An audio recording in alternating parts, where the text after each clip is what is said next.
আপনি কি জানেন মানুষ ঘুমের মধ্যেও শিখতে পারে? হ্যাঁ, এটি শুধুই গল্প নয়, বৈজ্ঞানিক গবেষণায়ও প্রমাণিত। বিশেষ করে ডিপ স্লিপ বা গভীর ঘুমের সময় আমাদের মস্তিষ্ক অদ্ভুতভাবে তথ্য গ্রহণ করে।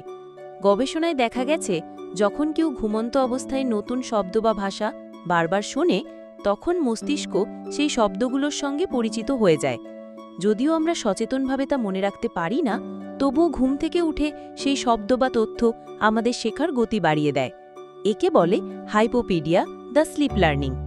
১৯৫০-এর দশকে বিজ্ঞানীরা একে কল্পনা মনে করলেও আধুনিক প্রযুক্তি দেখিয়েছে ঘুমের নির্দিষ্ট পর্বে, বিশেষ করে স্লো ওয়েভ স্লিপে, আমাদের ব্রেন নির্দিষ্ট শব্দ বা মিউজিকের প্রতিক্রিয়ায় অকারণে সাড়া দেয় না, বরং সেগুলো গুছিয়ে রাখে স্মৃতির ড্রয়ারে। তাই আজকাল কেউ কেউ ঘুমের সময় মনোবিদ্যার টেকনিক, ভাষা শেখার অডিও বা ইতিবাচক বার্তা শোনার পদ্ধতি ব্যবহার করে শেখার চেষ্টা করছেন। তবে একে মূল শেখার পদ্ধতি হিসেবে নেওয়া উচিত নয়, বরং ঘুমকে ব্যবহার করা যেতে পারে শেখার সহায়ক হিসেবে। এটা প্রমাণ করে ঘুম শুধু বিশ্রামের সময় নয়, বরং এটি শেখার জন্যও একটি সম্ভাবনাময় সময়।